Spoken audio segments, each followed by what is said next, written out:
Assalamualaikum warahmatullahi wabarakatuh. Bismillahirrahmanirrahim. Ashhadu an la ilaha illallah wa ashhadu anna Muhammadar Rasulullah. Allahumma salli ala Sayyidina Muhammad wa ala ali Sayyidina Muhammad.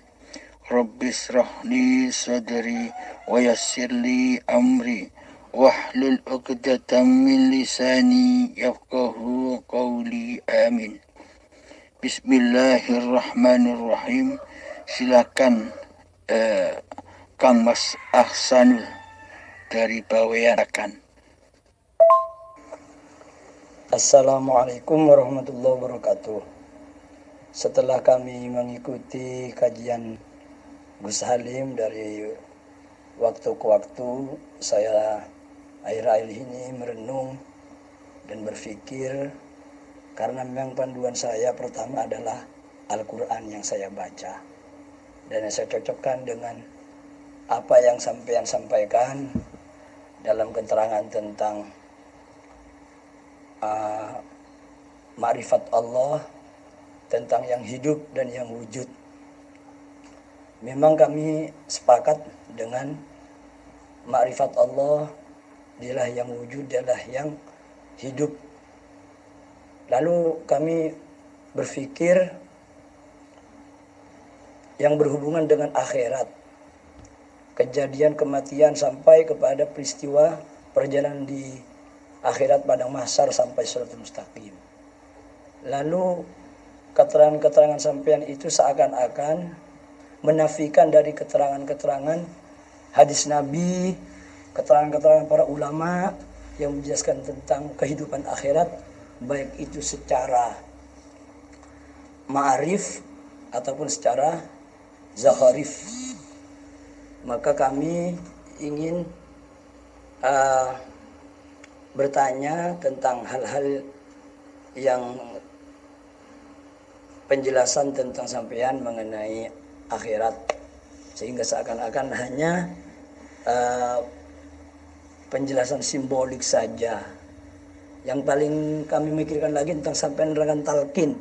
Talqin itu yang kita lakukan, mentalkin orang yang mati. Ternyata kata sampean itu mentalkin orang-orang yang hidup, hanya memberikan ajaran-ajaran kepada orang-orang yang hidup, sedangkan yang mati sudah tidak perlu ditalkin. Itu mohon penjelasannya. Assalamualaikum warahmatullahi wabarakatuh. Tambahan lagi Gus, yang berkaitan dengan kiamat. Di dalam Al-Quran kan jelas ayat-ayatnya.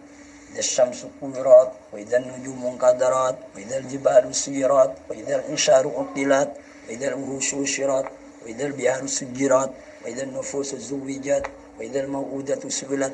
Ini semua adalah kan kata-kata yang jelas dan bisa dipahami.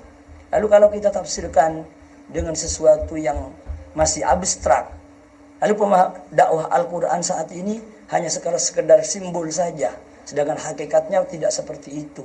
Nah, ini yang membuat pikiran saya tidak tenang tentang apa yang saya sampaikan, yang sampean sampaikan, yang bertolak belakang dengan kalam Allah dalam Al-Quran. Terima kasih.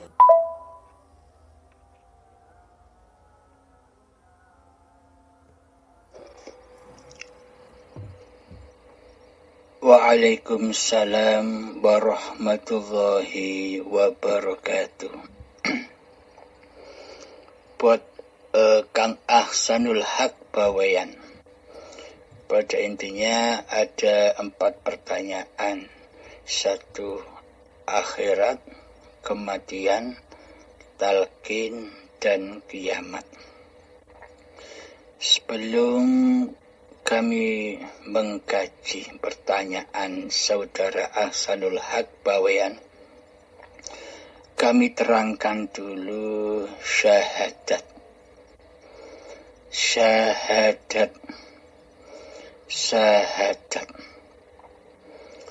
Di dalam syahadat itu adalah penyaksian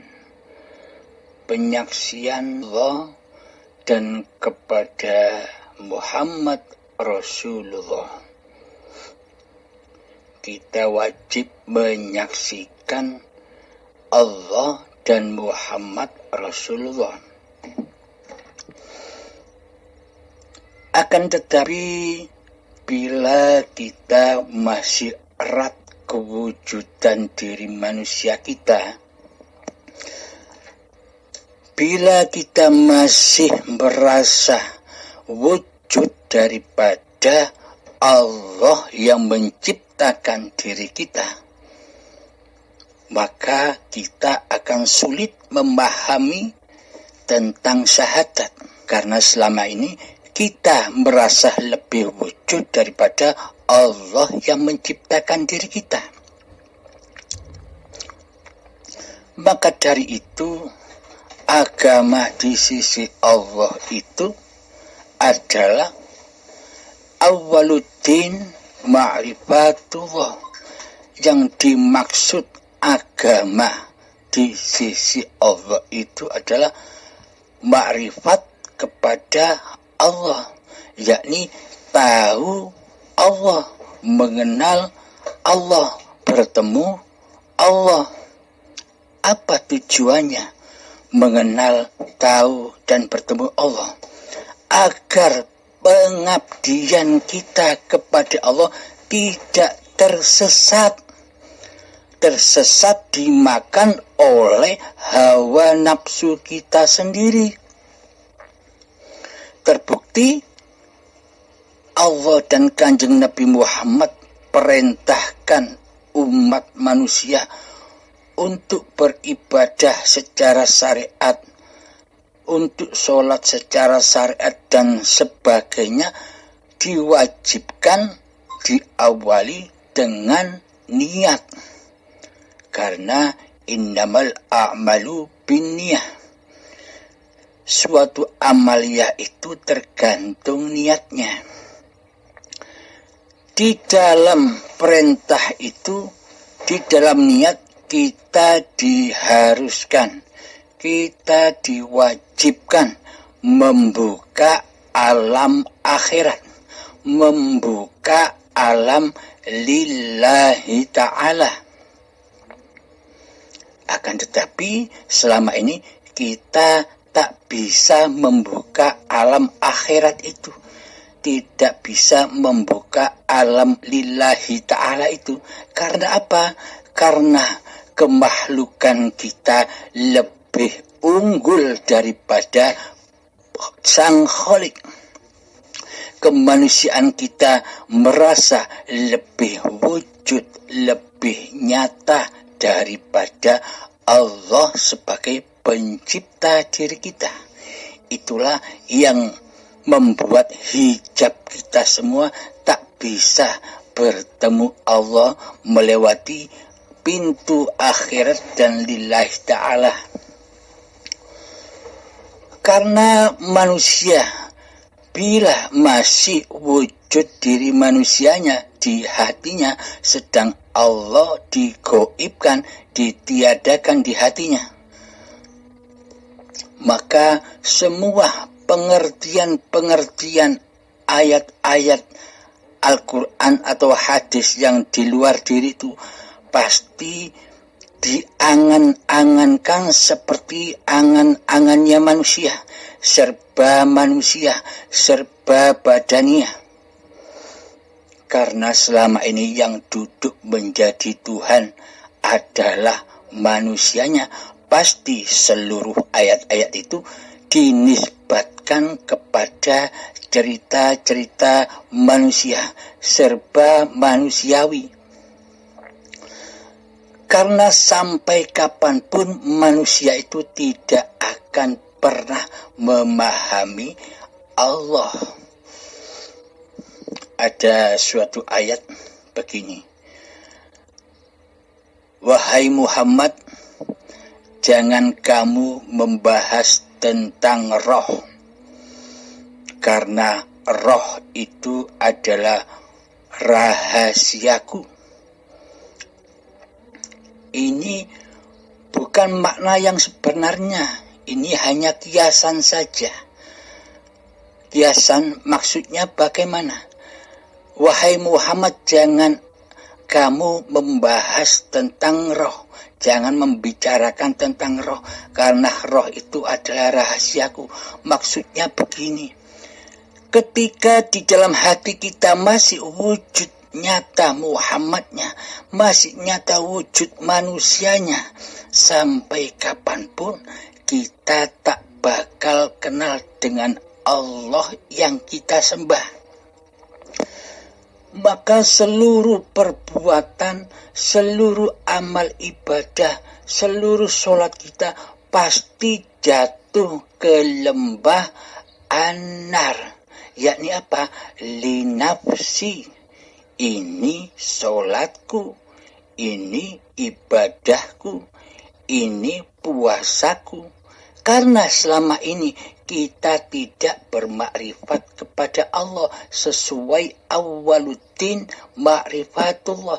Jangan kau perlu agama sebelum kau mengenal Allah. Bila kita beragama tidak mengenal Allah, maka muhal kita bisa menyembah Allah.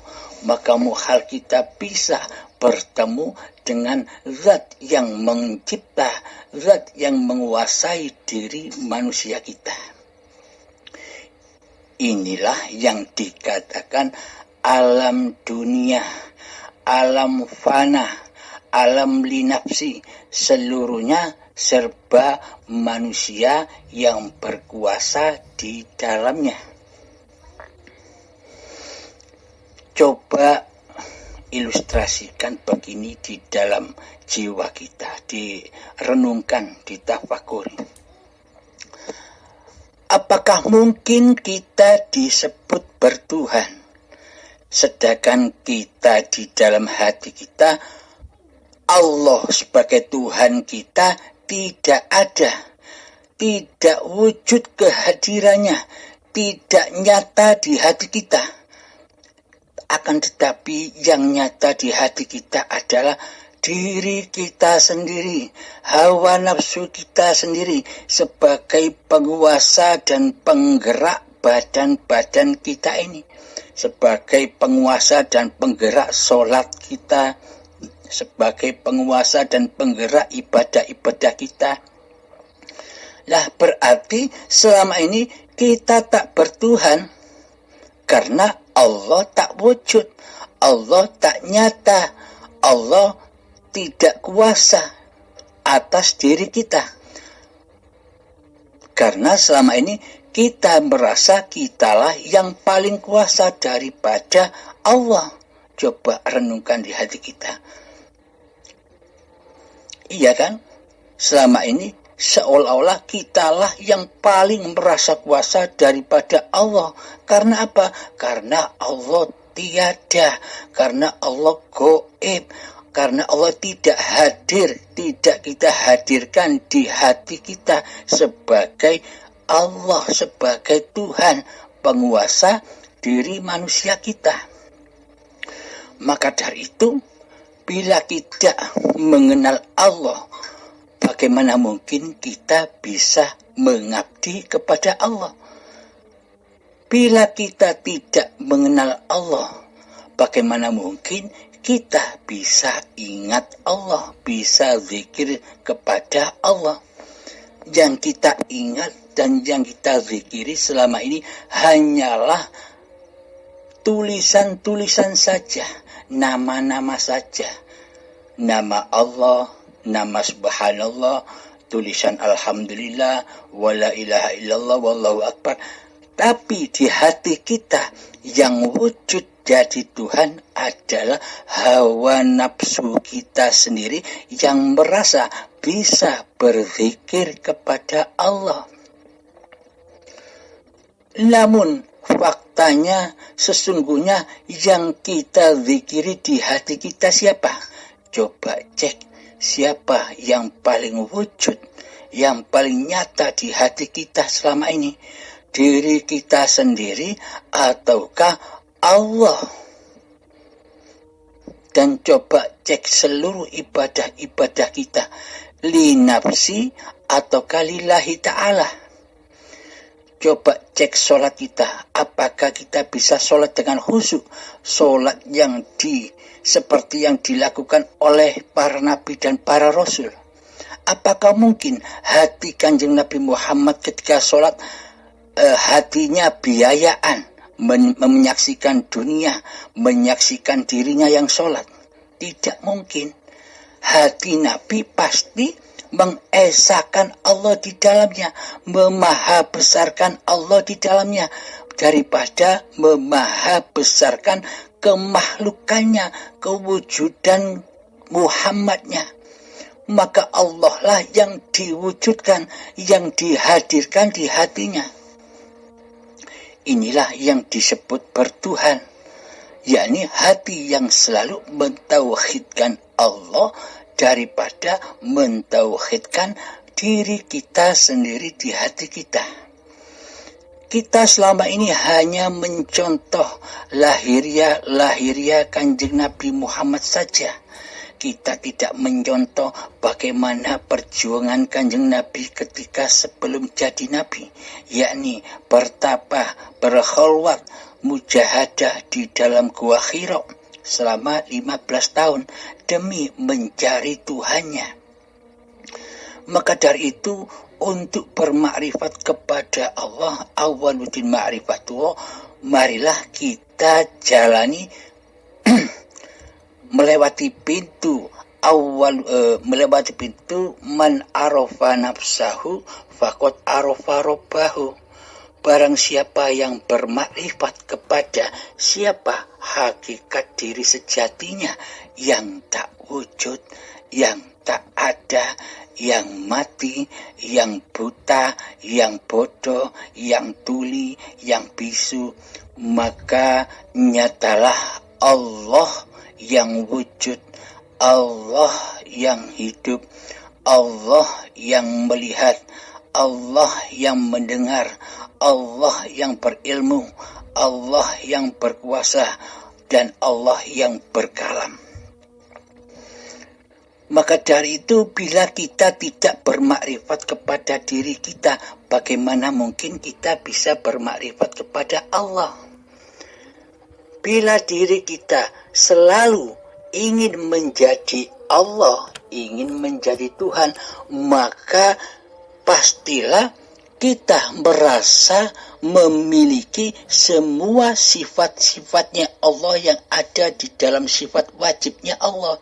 Wujud kita kuasai sebagai wujud diri kita. Hidup kita kuasai sebagai hidup kita. Kuasa kita kuasai sebagai kuasa kita. Ilmu kita kuasai sebagai ilmu kita.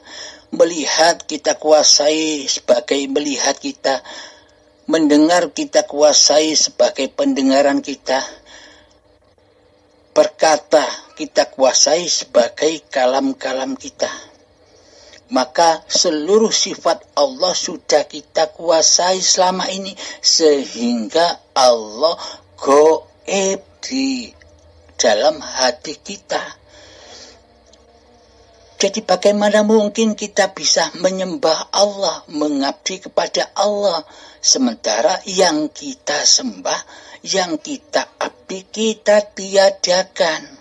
Yang kita adakan, yang kita wujudkan selama ini adalah diri manusia kita sendiri di hati kita. Allah itu hanya memandang babakan hati. Allah tidak memandang rupa dan hartamu. Allah tidak memandang amaliyah dan ilmu badaniyahmu. Allah pun tidak memandang nasab-nasab kemuliaanmu di sisi manusia. Tapi Allah hanya memandang hatimu. Di dalam hatimu itu yang kau tuhankan dirimu ataukah Allah pencipta dirimu. Hanya itu yang dipandang oleh Allah. Maka selama ini ketika kita masih memegang, mengira kitalah yang hidup, kitalah yang wujud, maka kita tak akan bisa bertemu dengan yang hidup.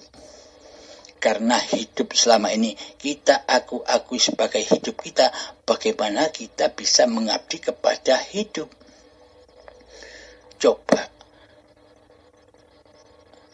ketika kita sebagai bayi yang suci, apakah kita merasakan, apakah kita menyaksikan keadaan bayi itu?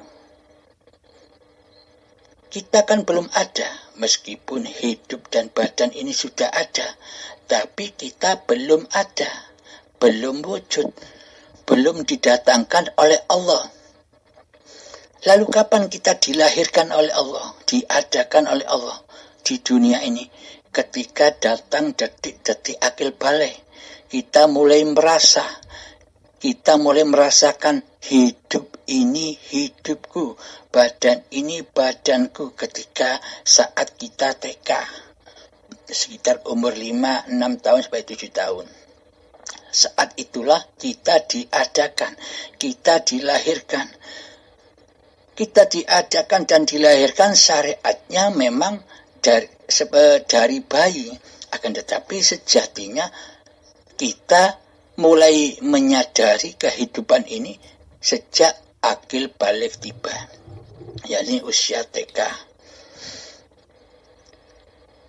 Bismillahirrahmanirrahim. Saat ini kita membahas tentang syahadat. Syahadat itu menyaksikan. Apakah mungkin, kata orang-orang awam begini, karena yang wujud jadi Tuhan selama ini di hatinya, yakni hawa nafsunya, yang menguasai wujud hidup, dan kuasa ini masih hawa nafsunya, maka pandangan hatinya pasti mengangan-angankan. Kalau menyaksikan Allah, mana mungkin bisa di dunia ini? Itu tentang syahadat. Bersahadat menyaksikan Allah itu bagaimana mungkin? Allah gaib. Tidak mungkin bisa menyaksikan Allah. Karena yang wujud, yang berkuasa atas hati ini selama ini masih manusianya. Selamanya hati tidak akan rela dan ridho bila diri manusia ini diadamkan, ditiadakan. Maka tak akan bisa menyaksikan Allah di dunia ini. Karena di dunia ini manusia berkuasa atas kuasa dan kehendaknya di dalam dunia ini. Maka dari itu dunia ini dunia fana. Dunia fana tempat manusia berkuasa. Hatinya masih wujud manusianya. Terus angan-angan orang awam begini. Asyhadu alla ilaha illallah, menyaksikan Allah. Bagaimana mungkin di dunia ini bisa menyaksikan Allah? Dan Muhammad bin Abdullah yang sudah meninggal 14 abad yang lalu, bagaimana mungkin kita bisa menyaksikan? Akhirnya syahadat itu hanya sebuah kalam-kalam saja. Padahal syahadat itu menyaksikan Allah dan Muhammadnya. Ketika hati sudah bisa menyaksikan Allah dan Muhammadnya, maka Islamlah dirinya, selamatlah dirinya dari selain Allah. Mari kita buka tentang syahadat.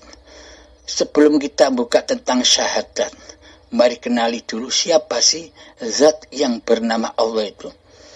Nama Allah itu kan hanya nama, bukan zatnya. Sama seperti nama saya Abdul Halim. Nama Abdul Halim kan tidak seperti wujud bodinya Abdul Halim ya. Nama hanya sebuah nama, beda dengan pemilik namanya. Mari kita ungkap siapakah Allah itu. Bismillahirrahmanirrahim. Allahu la ilaha illa huwal hayyul qayyum. Allah, tiada ilah, tidak ada Tuhan yang berhak disembah kecuali dialah hidup yang kekal. lagi terus-menerus menghidupi ciptaan-ciptaannya. Jadi siapakah hakikat zat yang bernama Allah itu? Dialah hidup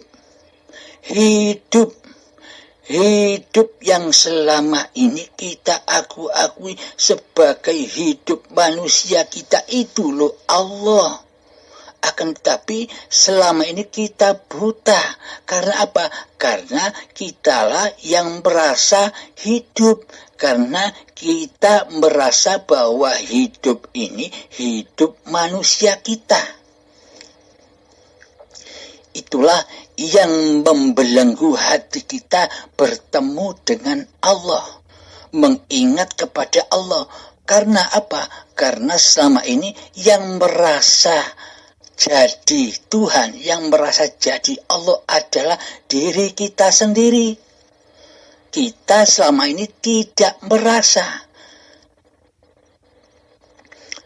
Bagi orang-orang Islam pasti mempelajari ilmu ketuhanan. Ilmu tauhid, di sana ada sifat-sifat wajibnya Allah dan sifat-sifat muhalnya Allah. Di dalam sifat wajibnya Allah, Allah itu wujud. Wajib Allah itu wujud, nyata, jelas. Dan kebalikannya adalah Adam. Adam itu tidak mungkin, Allah itu tidak ada. Allah itu wajibul wujud, ada. Nah, selama ini praktek hati kita bagaimana? Kita menjadi Allah ataukah kita menjadi makhluk? Coba tafakuri di dalam hati kita. Siapa yang wujud di hati kita selama ini? Makhluk ataukah khalik? Sedangkan Allah pencipta diri kita. Sedangkan sang khalik kita dudukkan tempatnya di dalam sifat muhal bagi Allah. Yakni fana, yakni adam, tiada, gaib. Apakah begitu ajaran Allah dan ajaran Rasulullah SAW? Karena babakan Allah, ketuhanan, agama itu di hati. Allah hanya memandang hati, bukan memandang laku-laku zahir kita, bukan memandang ilmu-ilmu syariat kita. Selagi kita membangga-banggakan amal kita, selagi kita membangga-banggakan ilmu kita, selamanya kita akan buta kepada zat yang mencipta diri kita.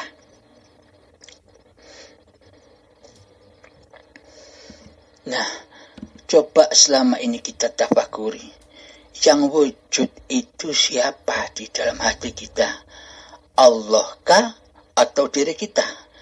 Bila yang wujud di hati kita diri kita, berarti yang wujudkan diri kita. Berarti wujud itu kan sifatnya Tuhan. Berarti selama ini kita tidak merasa telah menduduki posisi Allah. Tapi kita tidak sadar. Tapi kita tidak merasa jadi Allah. Sedang Allah kita goibkan, kita tiadakan keberadaannya, kita taruh di dalam sifat muhalnya Allah sendiri. Kita taruh di dalam sifat Adam. Allah tidak ada, tidak wujud, tidak nyata, goib. Yang nyata di dalam hati kita, ya kita sendiri. Nah, apakah demikian yang disebut bertuhan? Sedangkan di hati kita tidak ada Tuhan selain diri kita sendiri selama ini. Nah, siapakah Allah itu? Dialah hidup yang menghidupi manusia. Ya, hidup inilah Allah. Akan tetapi manusia takkan rela, manusia takkan ridho bila hidup ini Allah. Karena apa?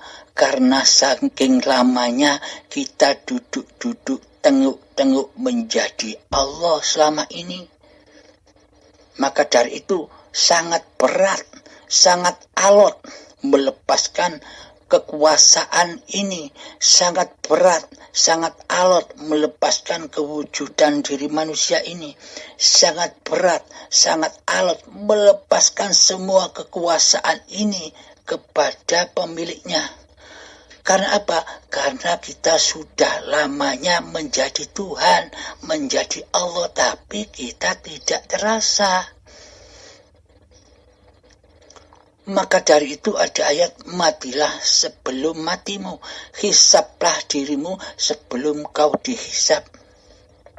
Apakah kita menunggu sakaratul maut agar kita sadar akan kegoiban, akan ketiadaan diri kita sendiri? Semua perbuatan manusia pasti ada pembalasannya. Di mana pembalasannya?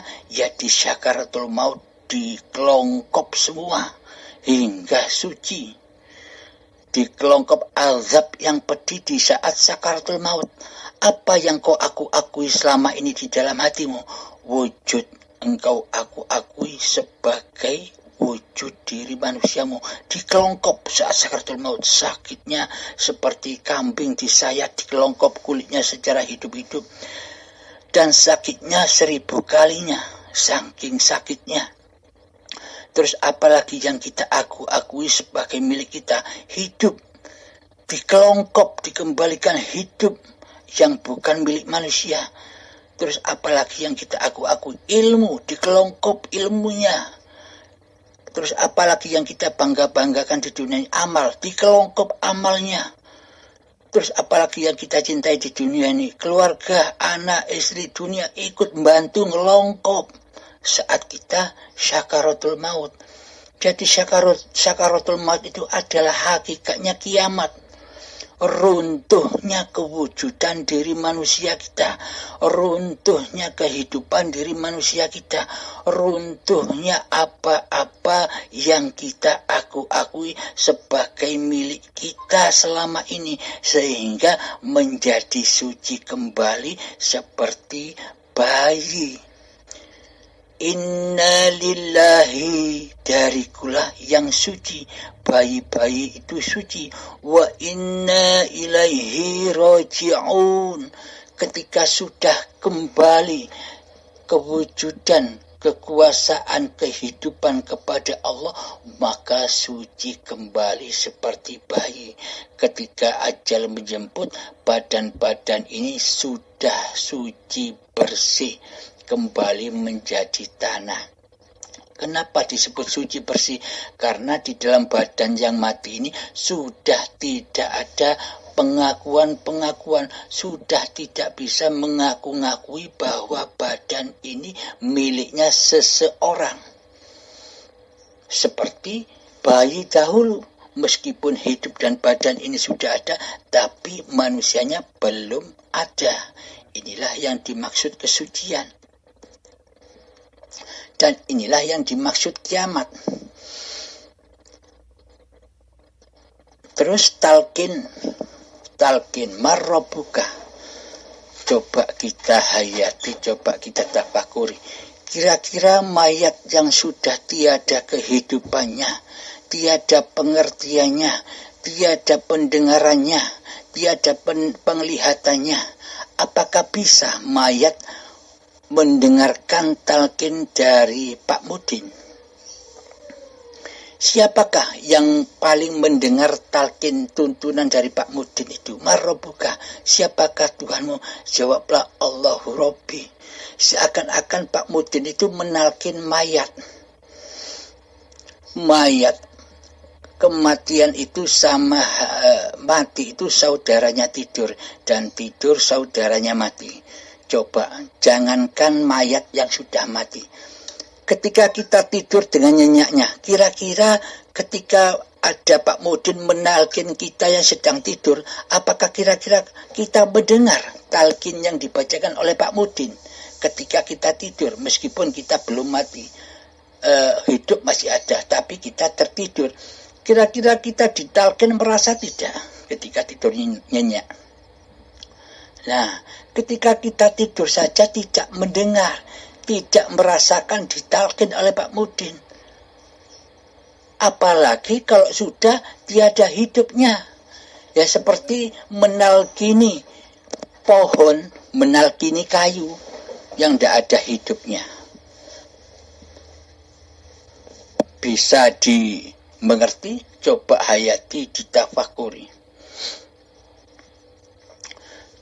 Terus kematian. Kematian di sisi manusia, ya matinya badan. Karena manusia selama ini bertauhidkan, bertuhankan kepada badan yang dikira badan inilah yang memiliki hidup, badan inilah yang memiliki kekuasaan. Kekuasaan untuk bersyariat sendiri tanpa Allah.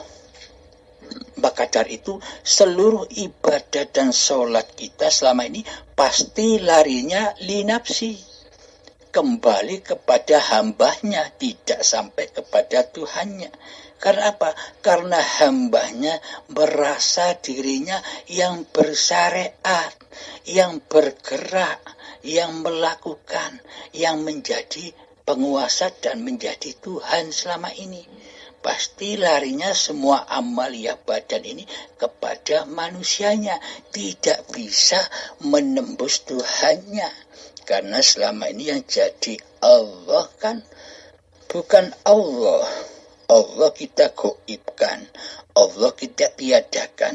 Lalu siapa yang selama ini menjadi Allah, yang menjadi Tuhan? Kan diri kita. Tapi kita tidak merasa bahwa diri kita ini selama ini mensekutukan Allah dengan diri kita. Allahnya ditiadakan, diri kita yang diwujudkan. Seolah-olah begini. Di pagelaran wayang itu wayang-wayangnya bilang begini. Wahai dalang, engkau tidak usah mendalangi kami. Kami bisa jadi dalang sendiri. Kami bisa jalan sendiri. Kami bisa kerja sendiri. Kami bisa sholat sendiri. Kami bisa puasa sendiri tanpa riko. Kata wayangi begitu kepada sang dalang. Sang dalangnya disuruh tenguk-tenguk melihat wayangnya. Inilah kenyataan selama ini kita menggoibkan, mentiadakan kuasa Allah di hati kita. Maka dari itu kita tidak bisa membuka pintu akhirat, yakni pintu akhirnya kewujudan, kekuasaan, kehidupan diri manusia kita, bahwa hidup inilah Allah, manusianya kembali ke alam ketiadaan. Itulah yang disebut akhirat, yakni alam lillah. Ketika sholat kita sudah mempersembahkan kembali bahwa yang mensolatkan ini adalah Allah. Hidup inilah yang mempergerakkan badan, berdiri, sujud, dan ruku. Hidup inilah yang menguasakan di dalamnya. Lah inilah yang dimaksud akhirat. Akhir kekuasaan diri manusianya kembali kepada kekuasaan Tuhannya. Yang dimaksud akhirat, hati yang sudah lillahi ta'ala. Bagi orang-orang awam yang belum bertuhan di hatinya, maka akhiratnya ya besok. Besok ketika ajal sudah menjemput, hidupnya sudah kembali kepada esanya Allah, yaitu akhirat. Saat ini ya belum akhirat. Karena apa? Karena manusia saat ini masih sedang, masih demen, masih cinta kepada hawa nafsunya sendiri, kepada dirinya sendiri, ketimbang kepada Tuhan pencipta dirinya. Maka akhirnya ya besok ketika ajal sudah menjemput. Akan tetapi bagi para mukminin, akhirat itu ya sekarang. Sesuai ayatnya, matilah kamu sebelum matimu. Hisablah dirimu sebelum kau dihisab. Maka dari itu para mukminin adalah selalu menyaksikan Tuhannya lah yang berkuasa di alam ini ketimbang kuasa diri manusianya, karena manusianya sudah menetapkan di dalam hatinya kembali ke alam ketiadaannya, keadamannya, karena yang wujud, yang ada, yang hidup hanyalah Allah. Inilah aplikasi la ilaha illallah. Inilah aplikasi la haula wala quwata illa billahil aliyil azim. Inilah yang disebut bertuhan. Kemudian melanjutkan syahadat tadi. Ketika saat ini kita sudah mengenal siapa Allah yang harus disaksikan, yakni hidup inilah Allah. Jadi tafakurilah, kembalikanlah, bersihkanlah hati kita dari kemanusiaan kita. Tetapkanlah, persembahkan kembali, abdikan kembali bahwa hidup ini bukan hidupnya manusia. Hidup inilah pencipta diri manusia kita.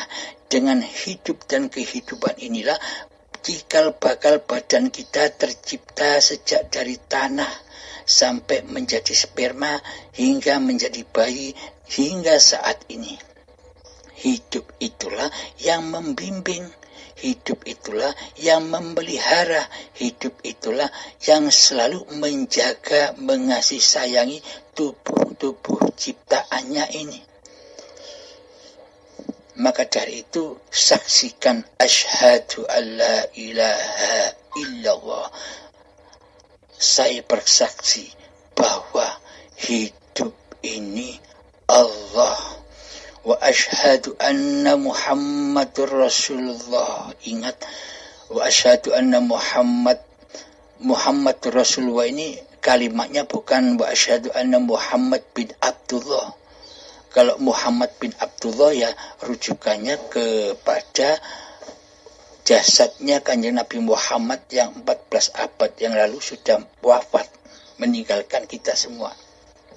Yang dimaksud asyhadu an wa asyhadu anna Muhammad badan-badan seluruh manusia ini yang diciptakan oleh Allah, yang dijadikan khalifah Allah, wakil-wakil Allah, yakni wadah-wadahnya hidup. Jadi utusan-utusan Allah yang diutus oleh Allah, diutus sholat, diutus ibadah, diutus apapun, hanya Allah lah yang mengutus. Tak sebiji zarah pun sesuatu itu bergerak tanpa izinnya hidup, tanpa izin Allah. Maka seluruh pergerakan di alam semesta ini adalah gerakannya Allah sendiri. Maka saksikan di dalam hati kita, asyhadu an la ilaha illallah, saksikanlah hidup ini. Wa asyhadu anna Muhammad Rasulullah, dan saksikanlah badan ini bergerak dengan kuasa hidup Tuhannya. Tanpa hidupnya Allah, maka badan-badan ini takkan bisa bergerak. Bisanya badan-badan ini bergerak, mandi, sholat, bekerja, ke kantor, ke pasar, memasak. Bisanya badan-badan ini berlaku apa saja karena ada izinnya hidup, karena ada perintah daripada hidup, yakni kehendak kerenteknya hati itulah Allah. Jadi ketika sudah hidup kita pasrahkan kembali bahwa hidup ini Allah, inilah yang dimaksud syahadatullah, yakni hakikatnya syahadat. Jadi apapun yang dilakukan badan ini semuanya kembali kepada alam lillahi ta'ala.